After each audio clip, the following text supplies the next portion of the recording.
E aí galera, beleza? Como prometido, após nosso conteúdo, formularia algumas questõezinhas aí pro 7º ano, beleza? A partir de agora, você está no seu canal do YouTube, no meu canal do YouTube, Professor Antônio em Busca da História. Se inscreva, participe, você faz a história, eu apenas conto a história. Tranquilo? Então nosso conteúdo encerrado não, desculpa. O nosso conteúdo já foi aplicado, né? Porque nosso conteúdo nunca encerra, nosso papo nunca encerra. Nós temos assunto para muita coisa ainda. As transformações de saberes, crenças e poderes na transição para a Idade Moderna. Vou falar aí do período aí da igreja, a reforma protestante, dos renascentistas, beleza? Mas eu vou reduzir aqui algumas questões, vai ser bem básica mesmo. Tranquilo? Vamos lá? Não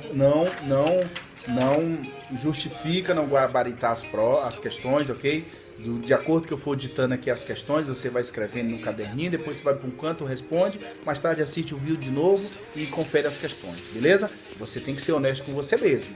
Ah, vou decorar. Cara, assim, é errado? Não, decorar não é errado, é inadequado, beleza? Mas você decorar assim uma questão, uma palavra, uma frase, não vejo nenhum problema. Você não pode tentar decorar um livro inteiro, aí é problema, tranquilo? A decoreba, a memorização, ela faz parte do aprendizado, tranquilo? Então vamos lá. Enfim, faça a sua questão e preste atenção na sua questão, seja honesto com você e vai dar tudo certo, tenho certeza. Essas questões que eu vou reformular aqui ainda está aqui na minha cachola, mas vou colocar na internet e vai dar tudo certo, beleza? Eu vou de início aqui, não vou ler o texto todo, que é um pouco grande, ok?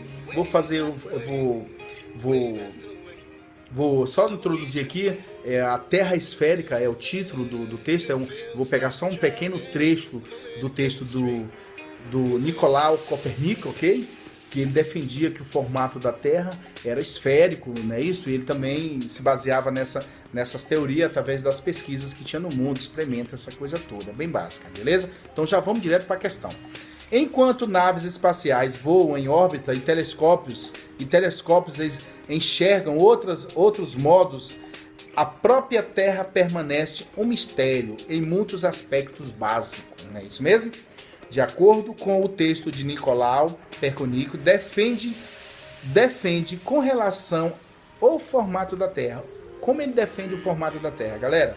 Ele defende a Terra que seja esférica, beleza? Baseado nos experimentos. Mais uma. Em que se baseiam as teorias de Nicolau Copérnico, beleza? Galera, suas teorias baseiam-se na observação e experimentação do mundo. É disso que ele se baseia. Tranquilo? Já vou para mais uma.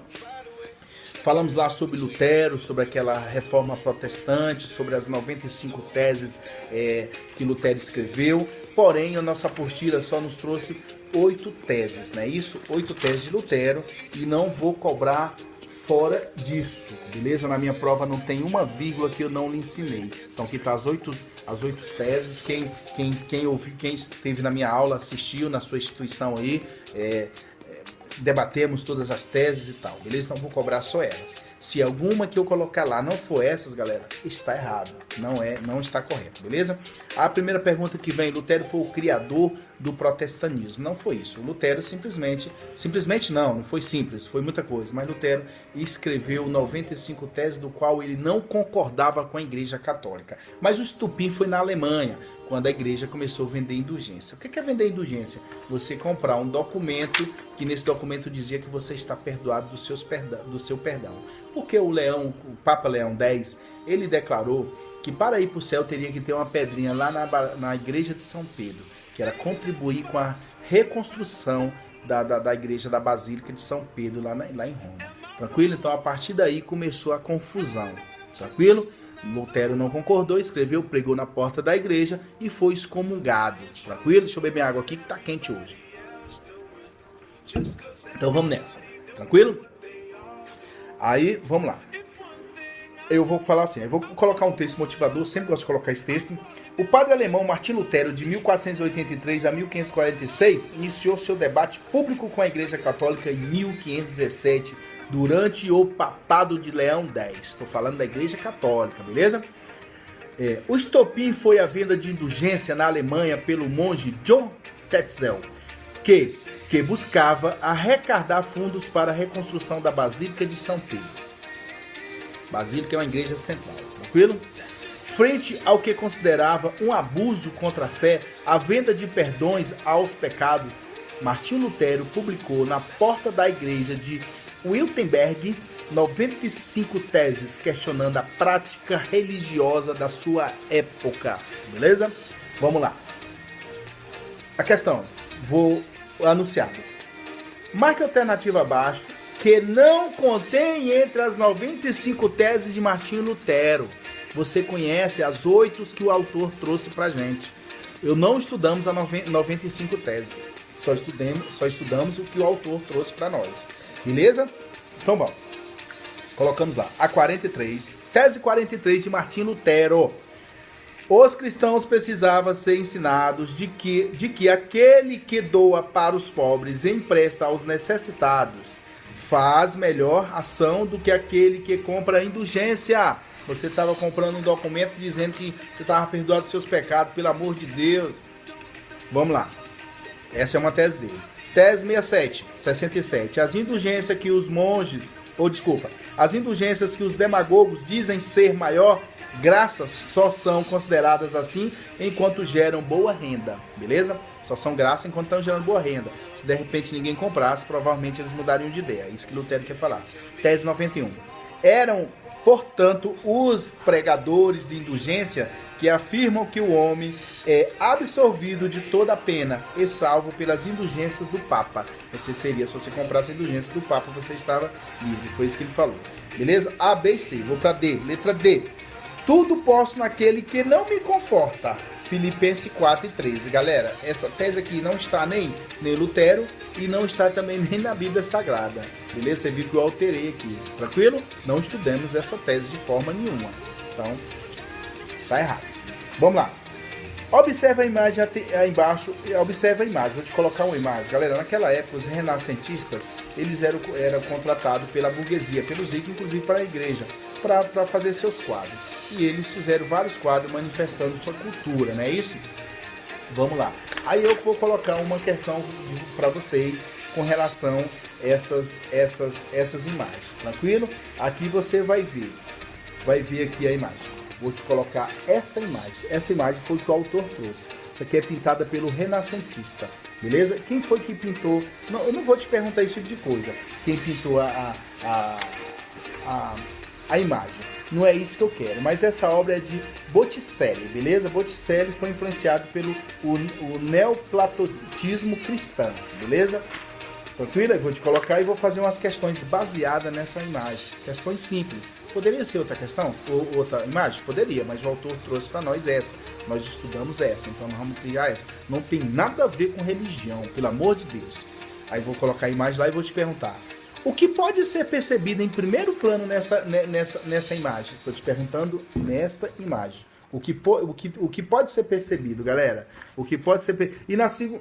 Não, desculpa. O que pode ser percebido? Aí você vai responder. A mulher no centro, saindo das águas sobre uma concha, auxiliado por seres alados, e uma outra mulher em terra. Bem simples, ela saindo do centro da concha, a água, e sendo auxiliada por outros seres alados, que são esses dois, que é o deus do vento, essa coisa toda. E aqui tem uma mulher em terra, beleza? Simples, isso aqui é a ideia central da foto. Vou para outra. O que representa... O que essa figura representa? Galera, essa figura representa, você deve já ter estudado na matéria de artes, representa Vênus, a deusa do amor. Tranquilo? Vou continuar, já vou para outra. Pessoal, houve uma história lá na Inglaterra, estou falando da Inglaterra. O rei Henrique VII, vou até ler o texto aqui que eu adoro essa história. O rei Henrique VIII pediu ao Papa Clemente VII a anulação do seu casamento com Catarina de Aragão, que era a rainha da Inglaterra na época. O imperador Carlos V, parente da rainha, pressionou o Papa para que desse uma resposta negativa ao rei Henrique VIII. Tranquilo? Diante da recusa, o Papa Henrique VIII fez com que o parlamento inglês aprovasse leis que garantissem a ele amplos poderes sobre a igreja católica na Inglaterra. Estou falando da Inglaterra. Em seguida, o rei casou-se pela segunda vez com a jovem Ana Bolena, sendo então excomungado pelo Papa em 1533. Tranquilo? Um ano depois, o parlamento reconhecia como legítimo o casamento real e aprovava leis que acabavam com as contribuições do governo inglês ao Vaticano. Beleza? Foi assim.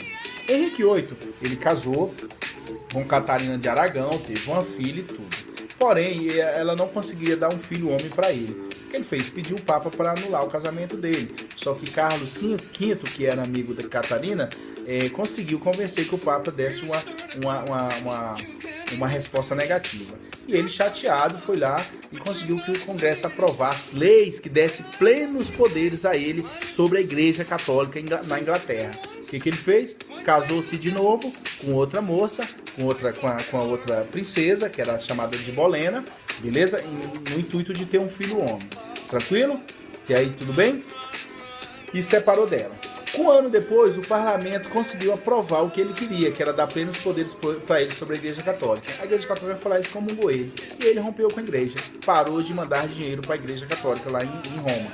Rompeu e criou criou outro nome para a igreja dele na Inglaterra. A igreja continuou sendo o cristianismo, mesma coisa, só que colocou outro nome. Aí vou te perguntar. Em 1534 foi aprovado também o ato de supremacia que conferia ao rei o título de chefe da igreja na Inglaterra, chamado de Igreja Anglicana. Ele era chefe de Estado e era chefe também da igreja. E ele colocou o nome de Igreja Anglicana. Tranquilo? O Henrique VIII. E ele acabou casando com outra mulher, essa coisa toda. Depois eu te conto o restante da história, lá no 8º ano, se realmente ele teve o filho homem ou não. Tranquilo? Eu vou reformular aqui só mais uma questão aqui. Eu vou colocar uma questão sobre a Batalha dos Gigantes. O que é a Batalha dos Gigantes? Lá na sua apostila a gente estudou sobre uma figura fantástica, né? Que foi da literatura, dos livros de história também, que é o Dom Quixote e seu companheiro. Cadê? Onde é que está esse rapazinho? E seu companheiro Sancho Panza. Uma historinha fantástica. Ele era muito doido. Ele queria que o tempo da Idade Medieval retornasse. Queria ser aquele cavaleiro que lutava e tal, defendia os mais desfavorecidos, os mais fracos. Um certo dia, ele viajando com seu amigo, Sancho Panza, ele avistou vários moinhos de vento, ele rodando aqueles ventiladores, né? E ele achou que aquilo era monstro, criou aquilo ali, ó, e espada, filho. Travou lutas terríveis com esses monstros, segundo ele. Vou te colocar esse texto básico, que a gente já leu na sala, foi muito legal o dia dessa aula, gostei muito, né? A gente vai até estar pensando em fazer um teatro com isso aí, com essa história desse cara fantástico. Mas eu vou te fazer uma pergunta bem básica, de acordo com o texto que você vai ler, de acordo com o texto, que o companheiro de Don Quixote, eu vou te perguntar, de acordo com o texto, quem era o companheiro de Don Quixote? Cara, beleza, moleza, chanço, Panza, tranquilo? Só isso eu quero que você responda. Muito simples, tranquilo? Vou te colocar outra figura também do tempo lá, da igreja, criticava a igreja muito, era a crítica de Erasmo. Erasmo criticava a igreja no sentido dessa questão de superstição, né? Sabe que a pessoa que é criada na igreja católica, sua família, tem toda essa superstição, até hoje tem isso. Então eu vou colocar um texto, a gente já leu esse texto em sala de aula, já falamos sobre Erasmo de Roterdã, né? E essas críticas, ele escreveu um livro e essa coisa toda. Aí vou te colocar, a partir da leitura, quais hábitos... deixa eu começar aqui no início. O texto foi escrito no ponto de vista da loucura para intensificar o tom da ironia de crítica. A partir da leitura, quais os hábitos religiosos foram criticados? Que tipo de coisa, que tipo de hábito Erasmo criticava na Igreja Católica? Pessoal, o Erasmo criticava o excesso de superstição ligado a... Não, desculpa. Encontrei. Erasmo criticava o excesso de superstição ligado ao catolicismo, beleza? Ao catolicismo. Isso é que ele criticava. Por exemplo, eu vou te dar um exemplo. Eu, quando estou caminhando e vejo uma escada, eu não passo por baixo dela, eu desvio, beleza? É esse tipo de coisa que eu estou falando, né? Tem gente que não gosta de ver um gato preto. Tem gente que não abre guarda-chuva dentro de casa. Tem gente que não sai de casa sem que não arrumasse sua cama, que segundo ele as coisas tendem a dar errado naquele dia. Eu sou um desses. Então é isso aí que ele criticava, essa superstição. Isso aí tem mais a ver com cultura, né? Assim, a gente é criado em uma família que Enfim, beleza? Espero que tenha gostado. Se gostou, galera, dê o dedo, dá um like pra gente aí, ajuda.